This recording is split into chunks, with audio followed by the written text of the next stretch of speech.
Hello, and welcome to this episode of the Northwood Podcast. I'm your host, Heath Jones, pastor of Northwood Christian Church in Indianapolis, Indiana. This podcast covers some of the topics that we talk about at our church, and we are so grateful to have it produced by the All Indiana Podcast Network. The All Indiana Podcast Network produces podcasts about, well, it's in the name, about Indiana, made by Hoosiers about topics of interest to us and to others as well, I'm sure. So we encourage you to check them out at www.wishtv.com/podcasts or by simply typing in the name along with www.allindianapodcastnetwork.com www.allindianapodcastnetwork.com. And I'm confident that you can find something there for you. Now, if you'd like to contact our church, where I pastor, Northwood Christian Church in Indianapolis, or me as pastor, you can write into us. You can write into our office at admin, ADMIN, at indncc.org. If you'd like to receive our emails or more information, or you can write me directly at Heath, that's my name, HEATH, at ndncc.org. If you'd like to get to know me or to simply talk to a pastor. Lastly, please like this video, leave a comment, follow or subscribe to this video or podcast by whatever way that you access it. These points of engagement should boost and promote our efforts. That's the way the internet works. The algorithms work. They'll direct more people to our channel, to our podcast. So please feel free to help us out. Now, we're about to go over a fairly well-known, but sometimes divisive passage from the Bible. But first, here are some ads for our podcast audience. And we're back. As I was saying, we're about to go over a very well-known passage, but it's sometimes divisive. We'll talk about that in a moment. It's found in the Gospel of John, in chapter 14, verses 1 through 7. That's John chapter 14, verses 1 through 7. And here goes. Do not let your hearts be troubled. Believe in God. Believe also in me. In my Father's house there are many dwelling places. If it were not so, would I have told you that I go to prepare a place for you? And if I go and prepare a place for you, I will come again and will take you to myself, so that where I am, there you may be also. And you know the way to the place where I'm going. Thomas said to him, Lord, we do not know where you are going. How can we know the way? Jesus said to him, I am the way and the truth and the life. No one comes to the Father except through me. If you know me, you will know my Father also. From now on, you do know him and have seen him. There are two directions I could take with this, but continuing on the themes we've been talking about, I'd like to focus on the intimacy that's described here in this passage. Intimacy between God and all the people who live in God's house. So more on that in a moment. But first, I'd like to talk a bit about that second direction that I could have taken this, because I think that it informs the first. I'd like to talk about the last two verses that we read today. The first half of this, actually the first three verses, about in my Father's house there are many dwelling places or mansions. It's a fairly well popular text, but verses 6 and 7 that come immediately after it as part of that conversation are also quite well known for other reasons that we'll get to. They've been used, especially verse 6, to narrowly define God and God's grace. No one comes to the Father except through me, says Jesus. Emphasis on no one and except. So someone might quote this as someone that they think doesn't believe in Jesus. Or if they do claim to believe in Jesus, maybe a person quoting these verses at them might think that they don't believe the right things about Jesus. So in their mind, they might be thinking, so no, there's no going to the Father for you, sir, which means to many people, no going to heaven for you, sir or ma'am. Instead, less polite people will tell them about the bad place where they believe they'll go. And for these reasons, many people, even some Christians, don't like these verses and others like them. But to use these verses in the way that I'm describing is not only to rip them from their context, but to completely miss their point. In fact, to use those verses as a weapon, as a threat to those outside of one's faith, shows that the person quoting these verses does not really understand them. In fact, these verses, when fully understood, challenge us to love more deeply and more radically. They call us to a greater love, in fact. More on that in a moment. But first, let's go back and consider the first few verses 1, 2, and 3, and then a little after, and talk about the other direction that I've chosen to take this message. Remember how I said that the first 3 verses describe the intimate relationships that we hope to share with God and others. So hear those again. Well-known words. Jesus talking to his disciples just after he has talked about leaving them, and they're very troubled and concerned about this. And so to assuage their anxiety, he says, "Do not let your hearts be troubled. Believe in God. Believe also in me. In my Father's house there are many dwelling places. If it were not so, I would have told you that I go to prepare a place for you. And if I go and prepare a place for you, I will come again and take you to myself, so that where I am, there you may be also." Like so many of the passages that we've been considering of late, as I've already alluded to, this one is likely familiar to you. It's often read at funerals. In fact, I have often read it at funerals. More often than not, I think this is a passage that is selected by the family for me to read, or I might select it myself. But with this caveat, when I read this passage at a funeral, I usually read older translations. I might even read the Old King James, which reads something like, "In my Father's house there are many," you know it, "mansions. In my Father's house there are many mansions." And people get all excited about the mansions.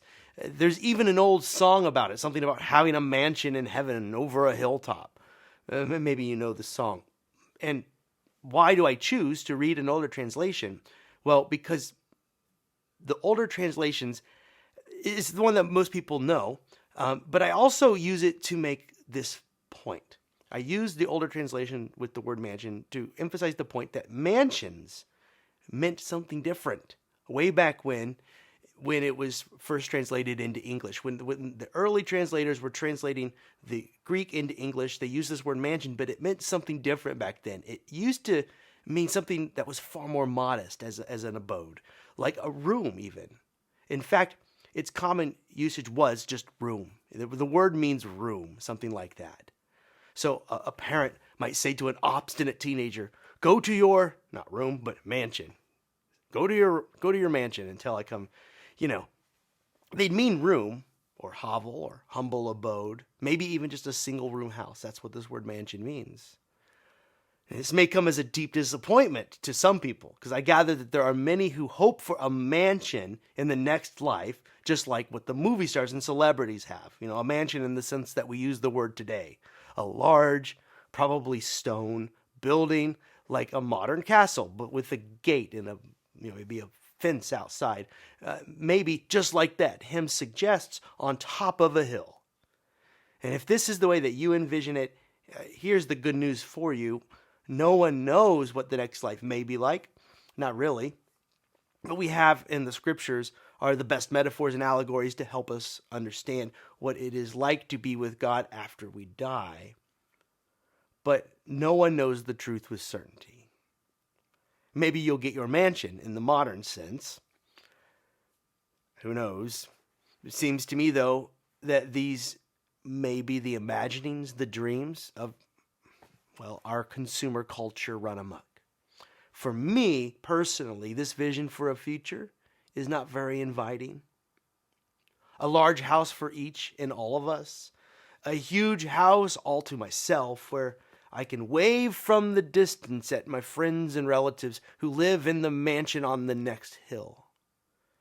And that dream, again, personally speaking, strikes me as cold, isolating, and lonely. The good news is, at least from my perspective, this sort of future isn't what is meant here at all. Remember, mansions means rooms in its earlier usage. In my Father's house, there are many rooms. Could be another way to say it. Or dwelling places, as today's translation puts it. Rooms. And what's being described here is a house that God lives in with many rooms where the children of God live. That means you and me. And presumptively, these rooms open to a common space where we will commune with one another. Here is described an intimate dwelling place, God's very house, where humanity can live peacefully with one another and with God. One would be closer to the truth here to envision a home, an actual and real home, a place of safety that brings us together, the place where we find rest, the place where we break bread with others. So now I'm imagining leaving my room in God's house on any given day to join the others just outside. Here is a place that is home for us all. One disciple, Thomas, he wants to be sure after hearing about this that he can find the way to this place that Jesus is describing. And that's in verse 5 where he poses the question. And the answer to this question is that infamous John 14:6 that we were talking about the first part of this message, where Jesus says that I am the way, the truth, and the life. No one gets there except by me. And here's where we get into all the trouble and confusion. And here's what you need to know. When Jesus says that he is the way to his Father's house, that's God's house in verse 6, he is not suggesting that unless you get some of the doctrines straight, you won't get your mansion.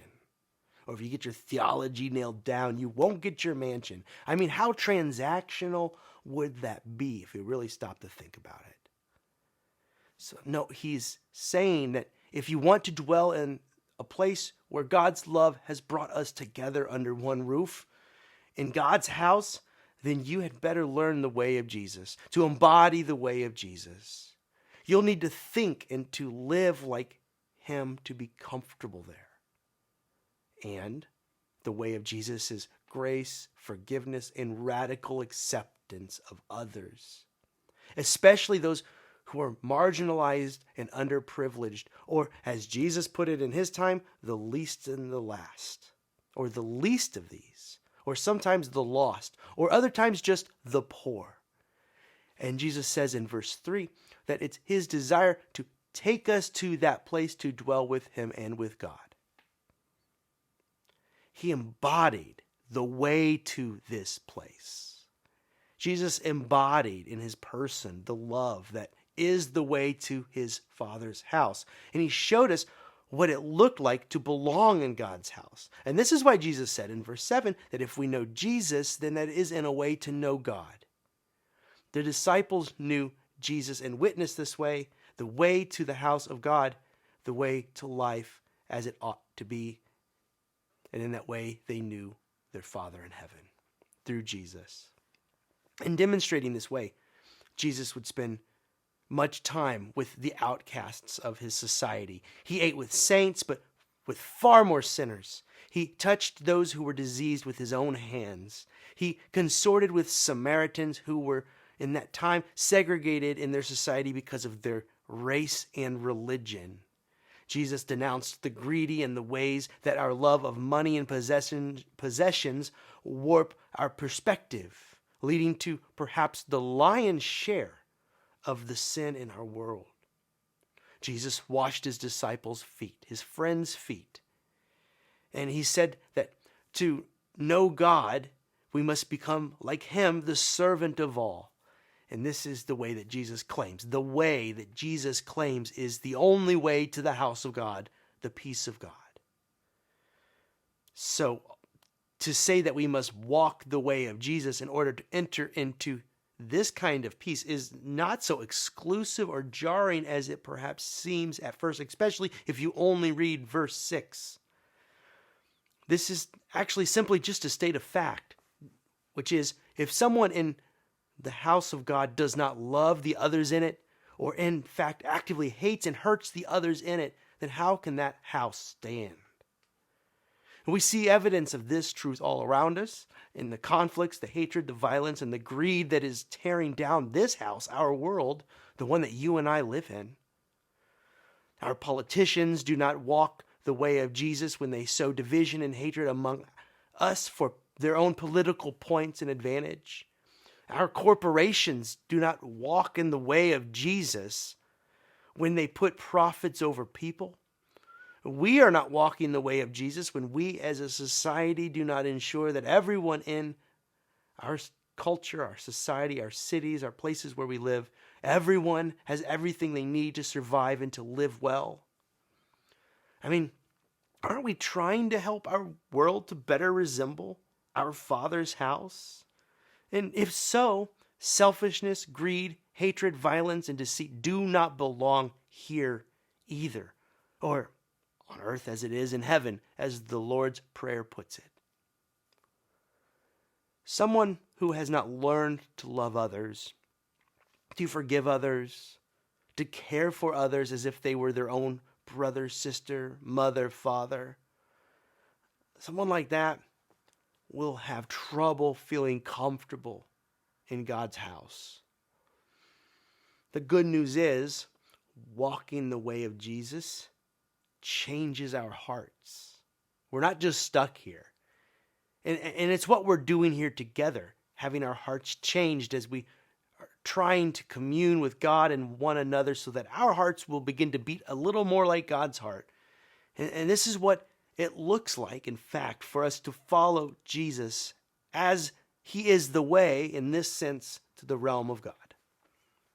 And as this occurs, we'll make a better home right here. After all, don't we sometimes call church God's house? And if our church is God's house, and I think it is, then the love will grow in it as we make room for everyone, as we break the barriers down. And just like in any good house, there's a table. There's a table where the people gather to see Christ in each other, to come to know our worth. And in church, we call them communion tables, where we remember every week, by way of ritual, the love God has for us and the love we share for each other. It is around this table where we learn about the way of Jesus that leads us to our Father's house, God's house, the realm of God.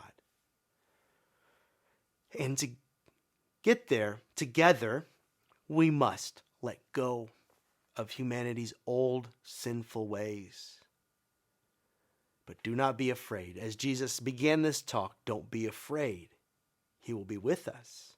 As bad as things may seem sometimes in our world, Jesus is leading us, is with us always, showing us, embodying, being the way as we lean into his way of being in the world. So repent, you, me, and everyone. Turn from your old ways and believe in the gospel of Jesus Christ, and then enter that way into God's loving house.